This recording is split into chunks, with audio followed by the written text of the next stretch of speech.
सात संगत जी, प्यार से कहना धन निरंकार जी। तो ब्रह्म ज्ञान के ही जीवन में आने से ये विश्वास आना इस प्रभु परमात्मा पे और ये भक्तिमय जीवन की यात्रा आनंद से जिए जाती है। जिस तरह एक हम उदाहरण भी देखें अगर, तो हम ये सुनते भी हैं अगर कि दो तरह के खाने होते हैं पदार्थ भोजन के, एक को जंक फूड की कैटेगरी बोलते हैं और एक को हेल्थ फूड की, कि ये जो हेल्थ फूड है इसने शरीर को तंदुरुस्त रखना है, बहुत ही ये पौष्टिक आहार है। और दूसरी तरफ जहाँ जंक फूड की बात होती है कि उसमें पोषण नहीं होता, वो सेहत को ख़राब करता है, उसमें जो गुण होते हैं वो इतने नहीं होते। तो किस तरह फिर हमारे को जब ये पता लग जाता है, एक बार वो खाकर खानों में जो अपने शरीर में फ़र्क हम देखते हैं, तो किस तरह ये विश्वास बैठ जाता है कि हाँ ये हेल्थ फूड अच्छा है। फिर किस तरह हम बार बार वो इच्छा रखते हैं कि प्रतिदिन इस तरह से शरीर में वो पौष्टिक आहार ही जाए ताकि ताकत बनी रहे, स्वास्थ्य हमारा ठीक रहे। और फिर वही हम अपनी डाइट प्लान को भी उस तरह फॉलो करते हैं। तो ये विश्वास जब आ गया कि इस प्रकार का भोजन अच्छा है, फिर उस भोजन की भक्ति हो गई, उसको बार बार हम हर समय कोशिश यही कि उसके साथ हम जुड़े रहें उस भोजन के। और फिर ये जो बेनिफिट दिखता है शरीर पे, वो एक भक्ति करते हुए वो एक चाहे ग्रहण कर रहे हैं उस तरह का ही खाना, फिर ये कैसे आनंद की अवस्था वो हमें दिख रहा है रिज़ल्ट अपने शरीर पे। तो उस तरह ही देखें अगर हम, तो ये विश्वास है और विश्वास के साथ भक्ति के साथ ही आनंद की अवस्था इस जीवन में हम परमात्मा को प्राप्त करके कर सकते हैं। और अगर हम विश्वास शब्द को देखें तो इसमें अगर दो नज़रिए के साथ देख सकते हैं कि ये विश्वास हो गया कि पूरा भरोसा, और अगर इसको स्प्लिट करके अलग तरीके से देखें तो विष का वास मतलब जहर विष, तो वो हम अगर उस तरह देखें तो एक विश्वास और एक अंधविश्वास। तो कैसे हम अपने जीवन में एक उस तरह तो चले जहाँ विश्वास तो है,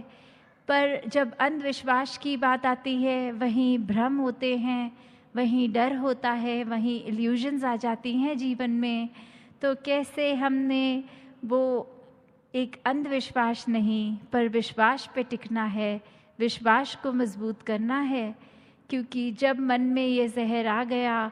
तो फिर तो कुछ होते हुए भी कुछ समय तो कोई चीज़ अगर एक खुशी दे रही है, मज़ा दे रही है,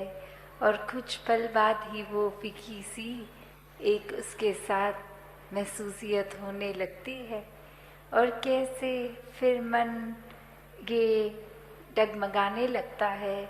सोच विचार हावी हो जाते हैं, फिर मन में वो चैन और सुकून का भाव कहीं ना कहीं खो जाता है। तो ये निराकार पे जब भी अपने मन को केंद्रित जो भी करता है, तो वो भाव मन के कि ये आनंद की अवस्था से मन विभोर, तो कैसे एक अपने जीवन में हमें हमेशा इस निराकार के ही एक सोच, इसी के ऊपर आधारित, मन के भाव इसी पे आधारित, और दिल से फिर ये जो प्यार पूरे संसार के लिए एक संत जनों की शिक्षाओं पे आधारित जीवन बनाकर जिया जाए। वरना तो संसार में आज हम देखते हैं तो लोग कोई भी चीज़ से बहुत आसानी से भ्रमित कर देते हैं, एक बात बोलकर कि वो जिसको हम रूमर्स का नाम देते हैं कि किसी ने कुछ कह दिया वो सच है नहीं है। कैसे आजकल हम सोशल मीडिया पे या वर्ड ऑफ माउथ से देखते हैं कि वो बात ठीक है नहीं है, बस आगे से आगे वो बात पहुंचा दी, हर किसी को कुछ भी बोल दिया और ये भी खुद अपने एंड से चेक नहीं किया कि वो ठीक भी है कि नहीं है। दासी ने एक उदाहरण कुछ समय पहले आपके चरणों में रखा था और वही कहानी फिर से, कि कैसे एक कॉलेज में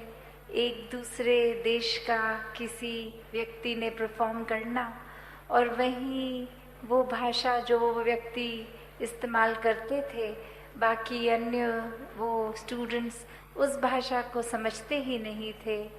तो उन्हीं में से एक स्टूडेंट को मस्ती एक दिमाग में आई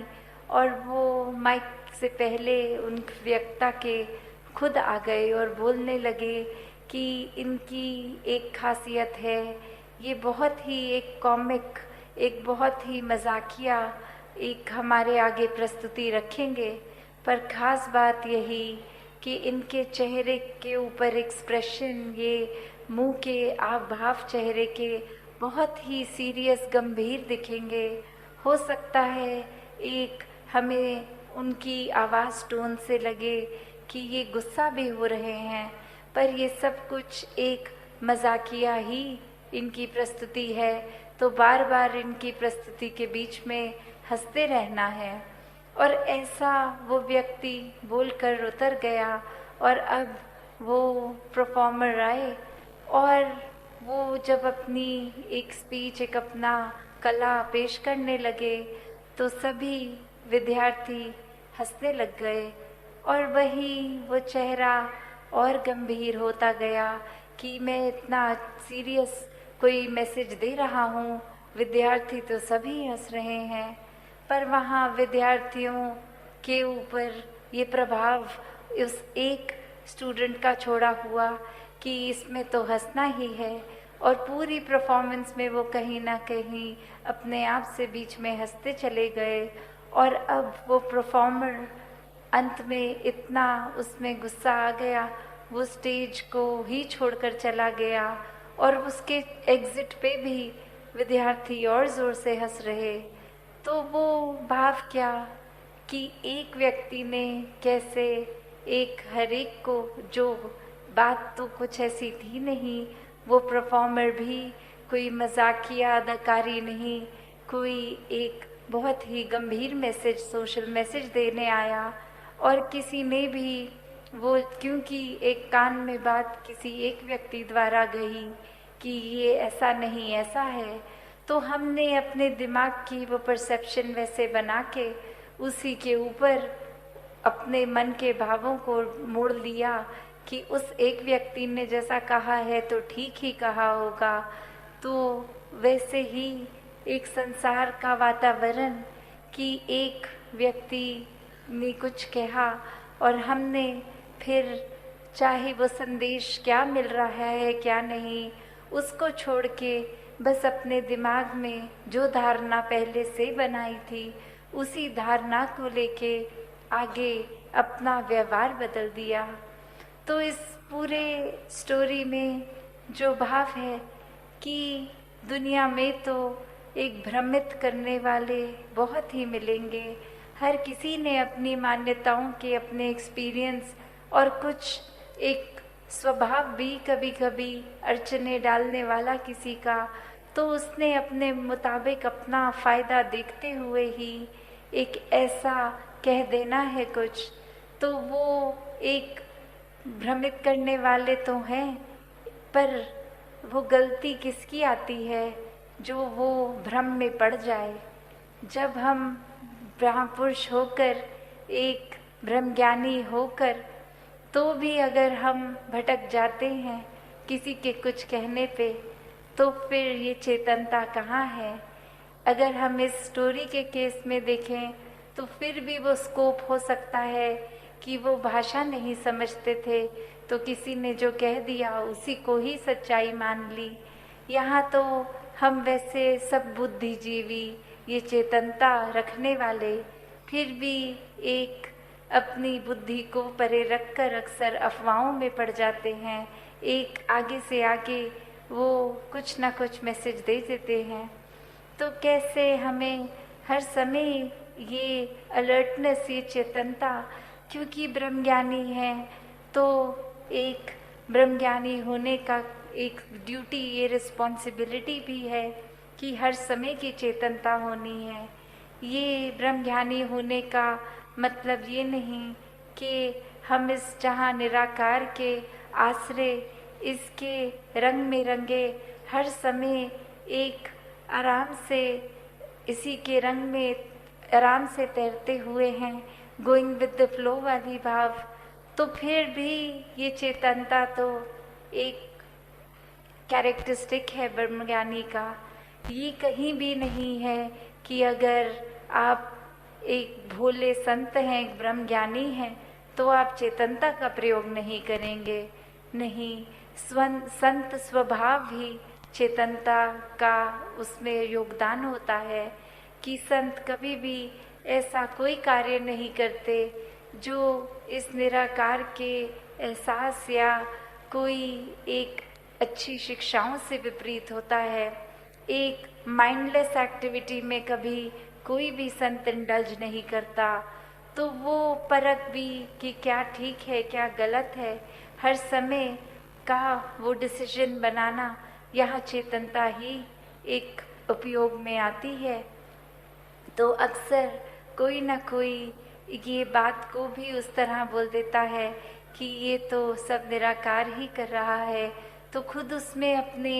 एक वेस्टेड इंटरेस्ट, एक अपने फ़ायदे की चीज़ छुपाकर एक उस तरह जैसे मुहावरा यूज़ होता है कि किसी के कंधे पे बंदूक लगा दी तो बात वही, फ़ायदा हमारा, और बात को उस तरह मोड़ दिया कि हमारा इसमें कोई फ़ायदा नहीं, ये तो बस निराकार करता जा रहा है। तो हमेशा ये एक चेतनता का प्रयोग संतों ने हमेशा से जहाँ किया भी है और उनके जीवन से भी झलकता है। जहाँ ये आनंद लेना है, इस निराकार की मस्ती में चूर रहना है, वहाँ हर समय एक अलर्टनेस की भी बात है कि कहीं कोई ऐसी चीज़ तो नहीं हो रही जो हमसे हमारे नुकसान और किसी और के नुकसान के लिए हो रही है, या फिर अक्सर कोई ऐसी बात कि अगर हमारा भी कोई फ़ायदा उठा रहा है तो उसमें भी चेतनता का ही प्रयोग होता है। तो एक वही बात कि अपनी बुद्धि को उस तरह एक माइंड को क्लोज नहीं कर देते संत, बल्कि दिमाग को इतना विशाल बना देते हैं कि हर चीज़ एक्सेप्ट कर लेता है। फिर वो दिमाग एक जीवन को हमने कोई एक्टिंग बना के नहीं, एक हमने असली किरदार अपना जीना है फिर अपने एक निज घर का पता लग जाएगा। इस आत्मा का जो सोर्स है परमात्मा, इसका जब पता लग जाएगा तो छोटी छोटी चीज़ें हमें मनमुटाव की ओर नहीं लेके जाएंगी। एक ये हम जो अपनी दीवारें स्वयं बना के चलते हैं कि कोई किसी प्रांत का है, किसी का रंग कैसा है, कोई जेंडर डिस्क्रिमिनेशन या किसी और तरह की जो बायसनेस आ जाती है, डिस्क्रिमिनेशन, मन में हेट, फिर वो आएगा नहीं। तो कैसे हर एक के लिए, पूरी मानवता के लिए हमने एक वरदान रूप बनना है। जितना हो सके we have to give out, और अपने मन में फिर उस बात का भी अहंकार न लेते हुए एक नम्र भावना, एक दासों के दास कि ये मानवता को ही एक प्राथमिकता बनाते हुए एक सच्चे धर्म को निभाना है। सात संगत जी, धन निरंकार जी।